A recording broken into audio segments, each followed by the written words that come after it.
Welcome. Today we're digging into something pretty unique, the leadership model over at Restoring Hope Ministries, or RHM for short.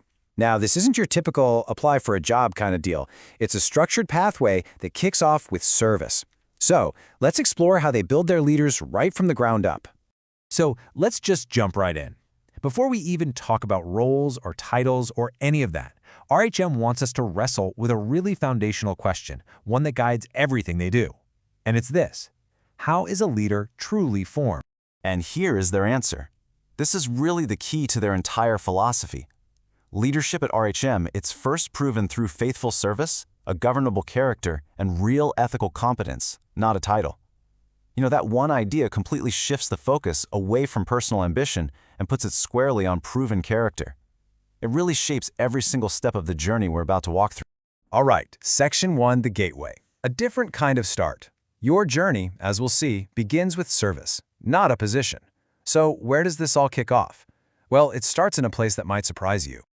1 year. That's the magic number. The starting line is a full year of service on the board of directors. That's right, before anyone can even be considered for a director-level role, they have to complete this requirement.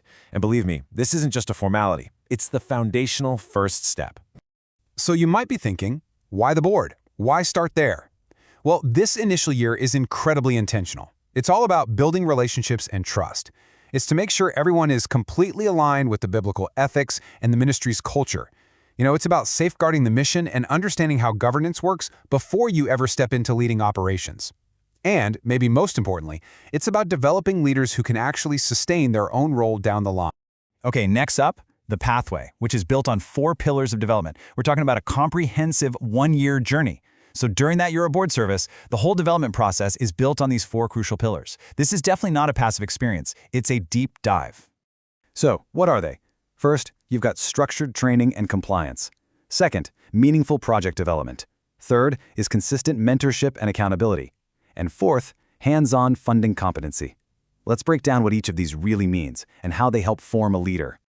Okay, Pillar 1, structured training. This is where every potential leader gets grounded in the essentials. We're talking about everything from biblical ethics and ministry integrity to the nitty-gritty legal compliance for their work in Wisconsin. It also covers documentation, confidentiality, and even RHM's own internal systems. The whole point is to make sure leaders are prepared ethically, legally, and operationally right from the start. Pillar 2 is where things get really practical. This is all about project development.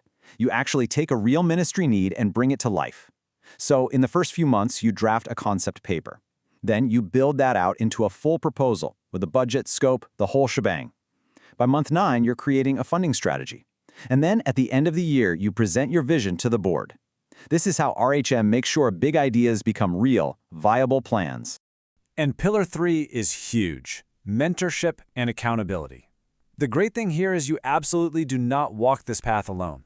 You get consistent monthly guidance from 2 key people.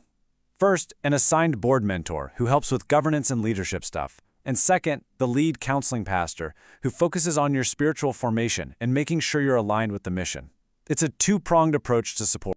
And the fourth and final pillar? It's all about funding competency. This is about sustainability, right?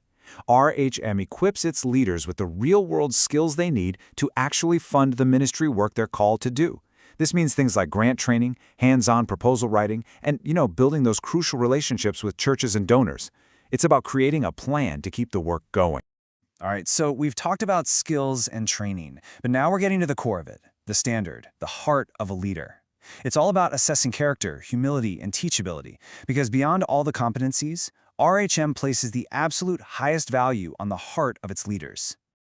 So how do they assess that? Well, they use really specific, evidence-based questions. Take this one, for example.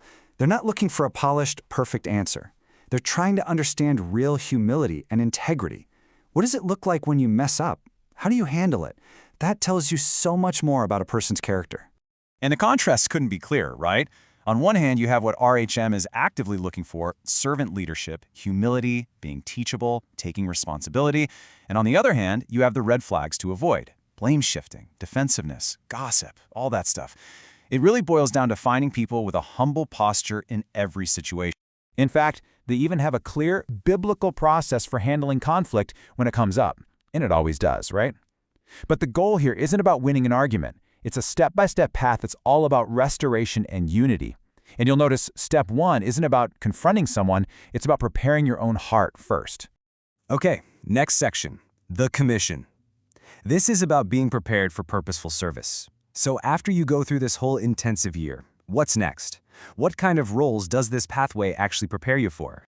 Well, this pathway is designed to equip leaders for some pretty significant responsibility. We're talking about roles like regional and site directors, program directors for things like recovery or education, leading major ministry projects, or even heading up grant and development efforts. It covers a lot of ground. But, and this is a really crucial point, just finishing the pathway doesn't automatically mean you get a position. It's not a guarantee. The final decision comes down to 3 things: demonstrated character and culture fit, real evidence of your competence, and yep, a viable plan to actually fund the role and its projects. And here's the final piece of the puzzle. All of these leadership roles operate under the authority and oversight of the lead counseling pastor and the executive director. This is so important because it ensures everyone is serving in alignment with RHM's mission and values. It creates unity and clear accountability. Okay, so let's talk next steps. Is this journey for you? I mean, when you step back and look at this entire process, what's the one big idea that holds it all together? Well, here it is. Leadership at RHM is a journey. It requires dedication, humility, and a real heart for serving people. It's a commitment to being ethically grounded, legally responsible, and totally aligned with the mission. I mean, this is not a fast track to a fancy title. It's a deep process, and it's designed to build a mature, healthy leadership culture that's going to last. And that really brings us to the final question, and it's for you. Are you called to walk this path? If this whole intentional process, this focus on service, on character, on competence, if that resonates with your sense of calling, then Restoring Hope Ministries invites you to reach out and learn more.